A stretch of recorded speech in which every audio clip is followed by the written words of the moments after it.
Hai, selamat pagi anak-anak ibu kelas 5A, B, C, dan D. Apa kabar? Semoga kita senantiasa dalam perlindungan Tuhan. Nah, anak-anak ibu, sebelum memulai pembelajaran kita, seperti biasa, kita awali pembelajaran kita dengan bersatu dalam doa. Kita bersatu dalam doa. Tuhan Allah yang baik, kembali kami Tuhan mengucap syukur buat penyertaan-Mu dalam setiap langkah hidup kami. Hingga pada saat ini Tuhan senantiasa menyertai kami dan melimpahi kami dengan penuh sukacita, kesehatan, dan nafas kehidupan. Dan pada pagi hari ini Tuhan, Engkau masih memberikan kesempatan buat kami untuk mengikuti proses pembelajaran daring kami. Bapa yang baik, kiranya Engkau hadir dalam pembelajaran kami ini, sehingga berkenan di hadapan-Mu dan bermanfaat bagi peserta didik kami. Terima kasih Tuhan, kami telah berdoa. Amin. Nah, anak-anak ibu, pada pertemuan IPA yang ke-23 ini, kita akan membahas tentang gangguan sistem peredaran darah pada manusia. Nah, gangguan peredaran darah dapat terjadi ya pada 3 bagian. Ya, organ peredaran pada manusia kan ada 3, jantung, pembuluh darah, dan darah. Nah, gangguan peredaran pada manusia dapat terjadi ya pada jantung. Itu misalnya penyakit jantung koroner. Kemudian pada pembuluh darah misalnya stroke, hipertensi, hipotensi, dan varises. Kemudian dapat juga terjadi pada gangguannya pada darah ya, yaitu seperti anemia, leukemia, demam berdarah, hemofilia, dan talasemia. Nah, itu gangguan peredaran darah bisa terjadi pada ketiga organ peredaran darah pada manusia ya. Nah, gangguan peredaran darah pada manusia itu dapat terjadi karena 2 faktor, yaitu faktor keturunan dan faktor non keturunan. Oke, kita lanjut. Nah, gangguan non keturunan dapat disebabkan oleh pola makan atau pola hidup yang tidak sehat ya. Misalnya terlalu banyak mengkonsumsi makanan berlemak tinggi dan berkadar kolesterol yang tinggi. Ya, gangguan peredaran darah keturunan disebabkan oleh faktor genetik yang diwariskan atau diturunkan dari orang tuanya. Nah, itulah perbedaannya ya. Kalau non keturunan itu biasanya pola hidup kita, cara makan kita yang tidak sehat. Kalau di genetik itu yang keturunan tidak bisa kita obati atau hindari ya, karena dia diwariskan terpaut kromosom di kromosom X kita atau genetik kita, jadi diturunkan dari orang tua kepada anaknya. Nah, contoh gangguan peredaran manusia non keturunan misalnya varises, anemia, hipertensi, hipotensi, demam berdarah, jantung koroner, dan stroke ya. Sedangkan gangguan peredaran darah pada manusia keturunan itu antara lain yaitu hemofilia dan talasemia. Nah, kita akan membahas satu persatu penyakit ini ya. Yang penting tahu dulu ya gangguan pada jantung, pembuluh darah, dan darah, kemudian keturunan dan keturunan. Nah, yang pertama kita akan membahas gangguan atau penyakit pada organ peredaran darah. Yang pertama itu ada jantung koroner. Nah, penyakit jantung koroner adalah gangguan yang disebabkan oleh penumpukan lemak darah atau kolesterol pada arteri koronaria. Nah, akibatnya jantung tidak dapat bekerja dengan baik. Nah, kalau penyumbatannya itu terjadi karena penimbunan zat kapur, itu akan menyebabkan mengerasnya dinding pembuluh darah, maka disebut arteriosklerosis. Nah, kalau penyumbatan pada pembuluh darah itu disebabkan oleh lemak, maka disebut dengan aterosklerosis. Beda ya. Ini arteriosklerosis, sedangkan ini aterosklerosis. Beda ya. Nah, kemudian gejalanya yaitu gejala jantung koroner ini yaitu sesak napas, nyeri pada bagian tertentu, dan cepat lelah. Nah, itulah untuk penyakit jantung koroner. Yang kedua, ya, anemia. Ya, anemia adalah penyakit kekurangan darah merah atau hemoglobin di dalam darah. Anemia biasanya disebabkan oleh konsumsi kita kurang mengkonsumsi zat besi ya, makanan yang dikonsumsi kekurangan zat besi, ini kekurangannya ya. Nah, ciri-ciri penyakit anemia itu mudah lemas, sering merasa pusing. Nah, ya. Kita lanjut, yang ketiga itu ada leukemia. Ya. Nah, leukemia adalah penyakit kelebihan produksi sel darah putih atau leukosit ya, secara berlebihan sehingga jumlahnya di dalam darah melebihi normal. Nah, biasanya sel darah putih ini nantinya akan memakan eritrosit saking banyaknya. Kita ketahui kan bahwa leukosit atau sel darah putih kan berfungsi untuk membunuh kuman penyakit atau antigen asing yang dapat masuk ke dalam tubuh. Tetapi kalau jumlahnya terlalu banyak, nah dia akan memakan eritrosit atau sel darah merah dan sehingga menyebabkan menurunnya jumlah eritrosit di dalam darah. Nah, kalau lama kelamaan ini dapat mengakibatkan kematian ya pada seseorang atau penderita leukemia.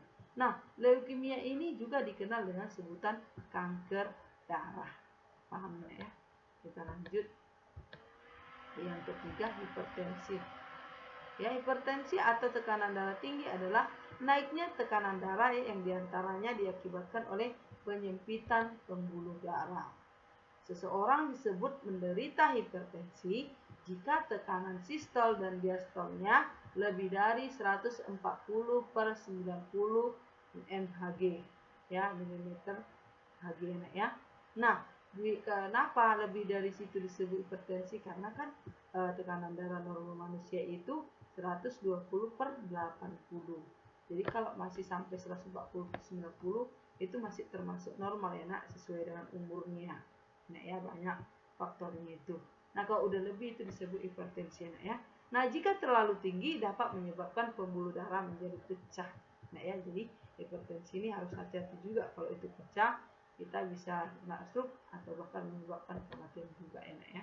Nah, hipertensi ini dapat disebabkan oleh beberapa faktor, misalnya lanjut usia, yang kedua gaya hidup tidak sehat, kemudian jarang berolahraga dan stres ya.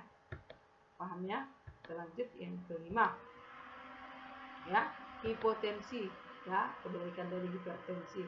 Hipotensi disebut juga dengan tekanan darah rendah, adalah penurunan tekanan darah yaitu kurang dari 90 per 60 mmHg.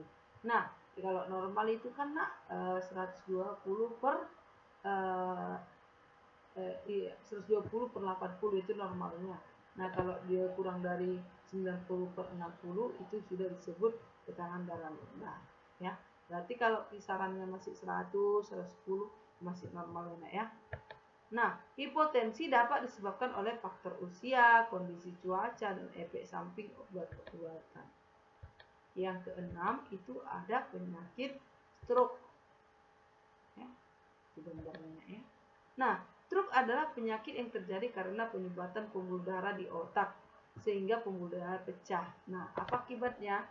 Sebagian otak tidak mendapatkan pasokan darah yang membawa oksigen yang diperlukan sehingga dapat mengalami kematian sel atau jaringan. Makanya stroke ya tidak bisa digerakkan karena sel atau jaringannya sudah mati. Nah ya. Kemudian hemofilia. Ya, hemofilia adalah penyakit darah sukar atau sulit membeku. Ini tadi penyakit yang diturunkan itu ya. Nah, umumnya diderita oleh laki-laki dan dapat menyebabkan kematian. Kenapa? Kan kalau dia berdarah, darahnya akan mengalir terus, tidak mau membeku.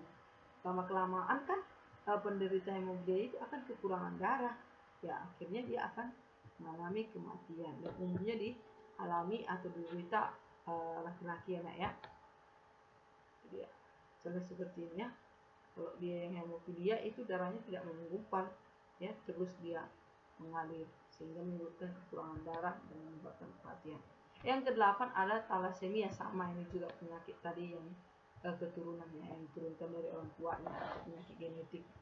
Nah, thalassemia adalah kelainan bentuk sel darah merah yang tidak beraturan sehingga daya ikat sel darah merah terhadap oksigen menjadi berkurang.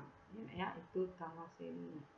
Itu sel darahnya yang di gambar ini ya. Sementara yang kita ketahui bahwa sel darah merah itu kan bentuknya bikonkaf. Ya, ini bentuknya tidak beraturan sehingga mengurangi kemampuannya mengikat oksigen. Oke, kita lihat. Ya, yang ke-9 varises. Ya, Varises adalah pembesaran pembuluh darah vena yang biasanya menyerang bagian kaki. Nah, ya. Nah, faktor penyebab varises antara lain faktor keturunan. Yang kedua, terlalu lama berdiri. Yang ketiga, duduk bersila terus-menerus. Dan ini juga pada wanita dapat disebabkan oleh kebiasaan menggunakan high heels atau sepatu dengan hak tinggi. Itu juga dapat menyebabkan varises ya, karena tumit sepatu kita kecil dan tinggi, sementara badan yang ditopang itu di atas berat, besar, ya, lebih besar dari kemampuan tumit sepatunya, sehingga tertekanlah pembuluh vena kita sehingga dia menonjol, ya, berwarna kebiru-biruan. Ini banyak ditemukan pada wanita ini terutama, ya. Para laki-laki umumnya pekerja keras atau pemain bola, karena dia muncul berwarna kebiru-biruan di permukaan tubuh kita. Oke, nah itulah beberapa penyakit gangguan peredaran darah pada manusia. Nah, untuk tugas nak di sini ada 5. Yang pertama, faktor penyebab gangguan atau penyakit organ peredaran darah ada 2, yaitu faktor titik-titik dan titik. Yang kedua, penyakit kekurangan darah merah atau hemoglobin di dalam darah disebut titik-titik. Kemudian yang ketiga, penyakit yang disebabkan oleh kelebihan produksi sel darah putih secara berlebihan sehingga jumlahnya dalam darah melebihi normal disebut titik-titik. Yang keempat, gangguan penurunan tekanan darah atau kurang dari 90/60 mmHg disebut titik-titik. Yang kelima, gangguan yang disebabkan oleh penumpukan lemak darah kolesterol pada arteri koronaria disebut titik-titik. Nah, anak-anak ibu, jikalau ada pertanyaan atau yang tidak dipahami, boleh ditanyakan kepada ibu melalui chat pribadi, nak, ya. Jangan lupa kerjakan tugas dan latihanmu. Karena ibu tengok ini makin malas ini 5A, B, C, D ini mengumpulkan tugas-tugasnya. Sementara kita sudah mau ujian tema 4, terakhir tema 5, dan ujian penilaian akhir semester. Nilaimu masih banyak yang kosong bagi yang malas ya, nak, ya. Masih ibu tunggu, nak, walaupun terlambat masih ibu koreksi ya. Silahkan antar ke sekolah. Nah, anak-anak ibu, dikerjakan tugasnya. Sampai bertemu pada pertemuan selanjutnya.